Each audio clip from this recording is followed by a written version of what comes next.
Hey, John Thibault here. Welcome back. I wanted to talk about the different ways that people use or try to get access to get something done. And what I just showed you was how you make all these choices. And when you look at it, it's really pretty chaotic because you're not looking at it in a coherent way.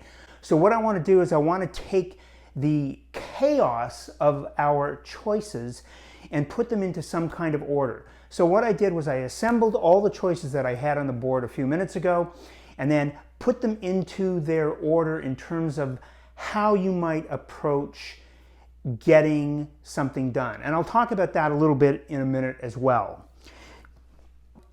In Policy Hacking Secrets, which is part of this iLobby framework for policy and making political change and understanding what to get done, I want to describe the problem first of all. And the big problem that we have, it really comes down to three things. The three wicked problems we're trying to solve here are apathy, access, and affordability. And those are the three constraints that really hold people back. Apathy is, hey, I can't do anything, I don't care, I don't know what to do, it doesn't affect me. All of that falls into that category. And when I showed you in the other video, the tall kind of silo of who is in that and who is doing anything, it's really the top, 1, 2, 5, maybe 10% of the people who are looking at that and saying, you know what, I'm not apathetic because it matters and I care. And so they've gotten beyond that point of getting over the apathy. But really for most of us and the rest of the world, they're like, hey, whatever they decide, it's fine with me. And that's one way to live your life. But I think after a while, you realize that you need to engage. So we want to address the issue of apathy. And I'm not saying it's an easy problem. It's a wicked problem. It's a difficult thing to deal with. If you look up the definition of wicked problem, you will see what I'm referring to. It's an actual term related to complex problems that have lots of moving parts. And that's exactly what policy is all about, and which is why I personally find it exciting. I think it's a really big challenge. The next part is access. When you look at many of the ways that people say, okay, I'm going to talk to my legislator, I'm going to write him a letter, I'm going to go to Washington, I'm going to put money into their capital or into their election campaign, all of these things, they're looking for a way to have access, to get to know the person so the person knows who they are, and then say, you know what, hey, I want to meet with you, I want to talk to you, etc. And many of the books and the videos that show you how to lobby and how to persuade your legislator and how to get stuff done, it's really about the etiquette of access, speaking to them politely, setting up a meeting, being there on time, having your talking points down. If you Google the term how to lobby, you'll find a bunch of videos that will talk about how you actually do it. And everybody's got a different point of view, but it's very tactical. And it really, for the most part, comes down to this issue of access. How do you approach the legislator? What do you say? What do you talk about? How do you convince them? How do you follow up? Etc., etc. So what is the frequency of the communication? What is the method of the communication? How many people should be in the room? What you should wear? Should you be on time? Should you meet in the district? Should you meet in the state capitol or in Washington? That's what many of them cover. What I want to do is take the bigger problem of saying, okay, let's get off the apathy cycle first, move into access, figure out how to do that piece as well, but have a strategic plan. And the bottom line that people run into is the issue of affordability. If you're doing this alone and you're saying, hey, I want to, talk to my legislator, I want to make this law change, or I want to stop something from happening, which is, more than 50% of the cases anyway, where you're just sort of stopping them from doing something. You want to get that done. You end up finding that, you can't afford to spend the time. You can't afford to spend the energy, the effort, the time, the money.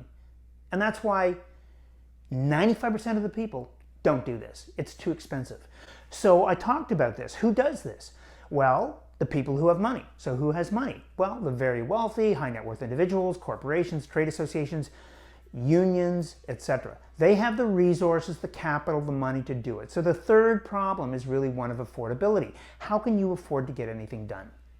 And you need to crack those three things. You need to crack the issue of apathy. You can't be apathetic. You can't not care because it's your life, your world, it is. Once you crack that, you're trying to figure out, well, how do I get through that little narrow door? There's 700,000 people in my district. I got to get through that little door. Who's going to listen to me? I'm nobody. That stops you. The internal doubt will stop you, and the fact that you're competing with so many other interests who have way more experience at this and have been doing it for much longer and are very clear about how to get stuff done. And you're coming in as an amateur. So when you need to get something done, you need to figure out a better way to get the access and know what that is. And again, people don't like to use that word, so don't say access. I mean, I learned that when I was working in government affairs. I said, oh, well, all we're doing is we're paying for access. And they said, ooh, don't say that. Don't use that word. You know why?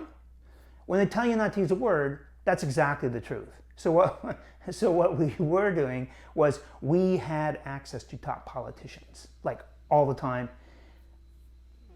It was very, very easy.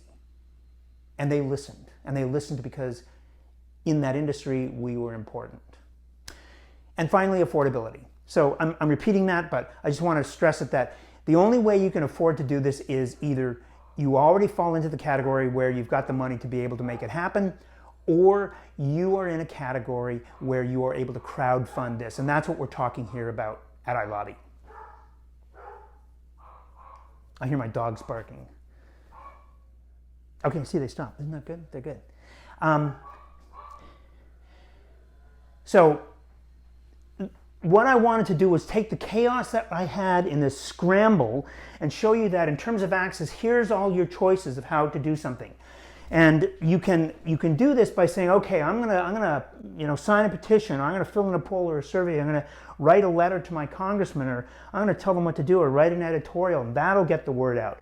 It will, but it's you, one person, okay? Then you come up the ladder here in terms of the modalities of what you can do and say, well, look, I'll do a phone call, call them up, Or, you know what, I'm going to get on talk radio and I'm really going to vent. Millions of people will hear me, but guess what? Yes, the legislator might be listening to that station, or their staff might be, but they don't know who you are. You're completely anonymous. So that may or may not have some impact. And you say, well, look, I can get an interview, I can get on TV, I can do it with Skype. These are some other choices, and I'm not saying that they're the right ones or the wrong ones. You may end up with a combination of some of these, but you need to have a strategic plan to be able to move forward with a policy idea where you want to be able to work with either your group or yourself or your neighborhood or your community, whatever you think. And then finally over here we have the last two things, which so many frustrated people are doing. They're just going straight to, I'm going to protest in the streets and I am going to create such havoc that they'll have to pay attention to me. Well, that's great, but you're not clear in your message. Here, I'm going to demonstrate and walk down the street and they'll see that there's 1 million of us on the Washington Mall, and then they'll listen. Well, yeah, maybe they will, and maybe it worked in the past. But is it still going to work today? And how do you get all those 1 million people to fly into one city at one time, coordinate hotels, coordinate buses, cars, parking, permits, etc.? It's a huge logistics nightmare. And it's kind of the old way of doing things. And I talk about the old way and the new way. Much of this is the old way of doing things. And there's a better way to do it, There's unconventional ways, and you need to try something different if it has not worked for you in the past.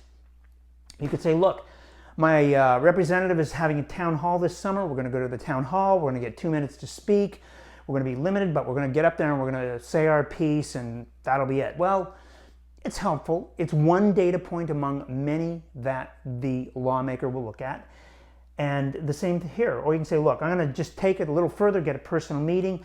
And again, I talked about that a moment ago, how you get a personal meeting, you have 15 minutes, and then you must be totally succinct and clear and know what you're saying, what the ask is, what you want to get done, and make sure that you can have that impact. And you can't leave it there. You got to follow up. You got to follow up again and again and again, and you have to have more people help you.